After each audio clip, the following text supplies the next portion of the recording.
lump in my throat because I found out late in my senior year that I wouldn't graduate with my class because I failed English. So I'm sitting there thinking, okay, Rich, see, you're stupid and you're never going to amount to anything. The power of partnership. Well, about the same time as my high school graduation, something happened that would change my life. My friend Jimma came up to me and said, hey, Rich, what do you think about being workout partners? Start lifting weights together. And I'm a young guy. Sure, I want to get buff. Now, Jimma was severely overweight. He weighed over 250 pounds by the time he reached the 7th grade, and he was well over 300 pounds in high school. So his self-esteem was pretty much down in the gutter, too. But we came up with this agreement, and we set up a schedule, and every other day we'd meet down in the basement of his apartment complex. And we started to set goals together, like how much we wanted to weigh, what we wanted to lift, what we wanted to look like, and it totally worked. Our bodies began to change. Jimma went from over 300 pounds down to 176 pounds. He was psyched. I mean, I was psyched too. I started to get this chest and these biceps. Even my walk started to change. I felt like going up to that kid in my homeroom saying, call me retard now, pal. But it was incredible. As our bodies responded in a positive way to the workouts, so did our self-esteem. You know how when you get in a workout, you feel the sense of accomplishment? You feel the momentum. You feel like you have the strength to go on and conquer in other areas, and you feel more confident about doing it. Through those workouts with Jimma, I also learned some very important lessons, like how to set compelling goals, how to stay focused and committed, and how to create momentum. I also discovered the power of a successful partnership. I mean, had it not been for Jimma's support, there's no way I would have stuck to that weightlifting program.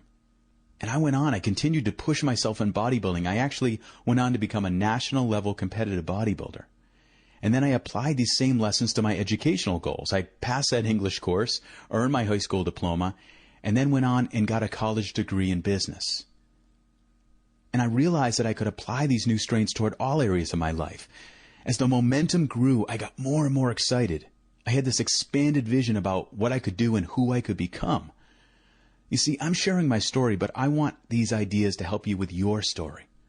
I've seen how the same process of pushing your limits and creating momentum works for anyone who wants to win, no matter what winning means for you.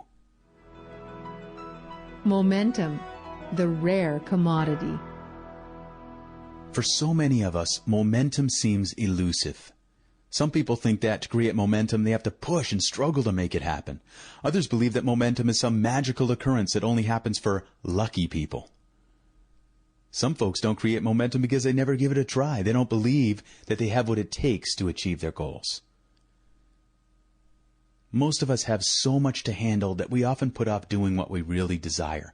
We rationalize and justify why we just can't get started, or why we don't have the time or energy to achieve what we really want. It's almost like we all have our own little level of ADD. There's so much coming at us from voicemails and emails and the cell phones going off and all these different things. There's so much overload that sometimes it's hard to stay focused and create that momentum. Sometimes a fear of change holds us back. Other times it's a feeling of being overwhelmed and lacking motivation. Sometimes we have so many options or challenges, we don't know where to focus each day. We start heading toward a goal we really want to achieve, and then this gravitational power of everything else we have to do pulls us back. You see, I definitely do not have this all figured out. I still get stuck sometimes. And I've also seen that these strategies and ideas that I'm sharing, they've helped me a lot, and I've also seen them help my clients. So when we do get stuck, when you're moving along and things are going well and all of a sudden you hit the wall, at least there's some tools and some strategies to help you move ahead. I mean, if you ever thought momentum was a ride you missed, this is for you. In this program, I'm offering ways to get and stay motivated at work and in life. It'll help you get going on what you really want, and then stay focused on your goal, hour by hour, day by day, month by month. These ideas will not only change the way you act, they'll also change the way you feel. Momentum has different speeds. The secret to moving forward and achieving what you want isn't about time management tricks. It's really about developing the ability to be focused and grounded in order to make the best choices every moment. You don't always have to be zooming along at 70 miles an hour. Sometimes the traffic slows down and can even come to a stop. It helps if you know how to calm your mind and embrace the fact that the pace of your results will vary. You don't always have to be cranking along toward your goals at blazing speeds. Take something that happened to one of my coaching clients. When he began his new position as a director of sales for an advertising company, he was all fired up and he really wanted to impress his boss. So he told himself that he had to act on every opportunity available, which meant going to networking meetings, making sales calls, meeting with his staff, creating a new training manual, taking on new clients, following up with past clients, and on and on. He felt that he had to work faster and faster or he'd be left behind. And this belief that he had to do it all ended up having him want to avoid it all. He let himself lose momentum. He just lost momentum. It was one of the biggest mistakes he made. He told me, I keep looking at the piles in my office and my huge task list, and all I want to do is check out, Rich. Sometimes he'd just hope for another email to come in so he could spend his time reading it. Sound familiar? 2 steps create infinite possibilities. Building momentum is a 2-step process. The first step is creating momentum. Why do we sometimes put off what can help create momentum? Sometimes it's that all or nothing mindset. Maybe you assume that you won't be making progress if you don't think it's substantial. Sometimes you think you need to relax. But the truth is, there is relaxation in momentum. We'll look at how that happens.